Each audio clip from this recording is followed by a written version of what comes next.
पिलाक वालों अपनी रहतल ते अदब की खिदमत का सिलसिला पुराना है, पर जद दी इस इदारे की जिम्मेदारी डॉक्टर सुगरा सदफ होरां कोल आई है, उदों दा नित दिहाड़े कोई नवा ते नवेकला काम नजरी पैंदा है। अजकल जेड़ा सजरा कारनामा अंजाम दिता है वो पंजाबी लुगत है, जिस दी लोड़ चिरां तो महसूस की जा रही सी। पंजाबी डिक्शनरी पिलाक का एक बड़ा वड्डा प्रोजेक्ट है और मैं समझनी है कि ये सिर्फ क्रेडिट पिलाक का नहीं सारे पंजाबियों का भी है, क्योंकि एक बड़ी कंप्रीहेंसिव डिक्शनरी की बड़ी लोड़ सी। PND को लैके गए मनसूबा कि असी एक डिक्शनरी बनाना चाहते हैं जिहदे पहला तो मौजूद शाहमुखी और गुरुमुखी दी डिक्शनरियां तो भी असी इस्तेफादा करांगे, सूफी लफजाली पांगे, बाकी जिहड़ा साडे अदीब ने उन्हां दे अदब चों असी लफज चुकांगे।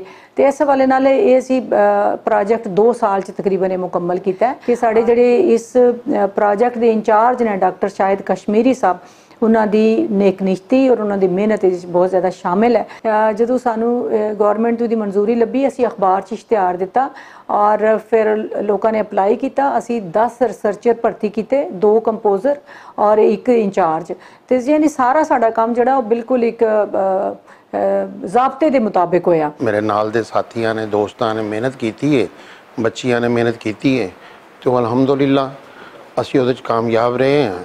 वो जड़ियाँ 6 जिल्दां तैयार हो गई ने और वो प्रैस भी आ रही ने। जिहड़ा इहदे अंदर असी कोशिश की है कि जिहड़ा ना कि सूफी शायर जिहड़े उन्हां दे मुश्किल अल्फाज सन, उन्हां नूं वारिस शाह, ख्वाजा फरीद ने, अपना बाबा फरीद ने, बुल्ले शाह, सचल सरमस्त ने, सरायकी दे कुछ लोग ने, तो वो जिहड़े जिथे जिथे मुश्किल स्टूडेंट नूं एक नूं आ सकती है, जिस प्रासेस चो पढ़ाने दे चो असी गुजरे और स्टूडेंट महसूस करदा मुश्किलात नूं, उन्हां मुश्किलात नूं हल करन वास्ते वो लफ्ज़ां नूं असी जिहड़ा आसान और सौखे लफ्ज़ां च उन्हां दे माने बयान करते हैं। इस लुगत राही जुबान दे निरे अखर ही महफूज नहीं किए जा रहे, सगों इस सदियां पुरानी सकाफत नूं इस डिक्शनरी राही हमेश महफूज कर लिया गया है। यह जुलाई च असी करांगे इंशाअल्लाह, लॉन्चिंग सैरेमनी करांगे। उस तो बाद साडा अगला यही है कि इनू असी नैक्सट इनू जिहड़ा कर दईए कि इंटरनेट ते, वैब ते, मोबाइलों तक इहदी तुसी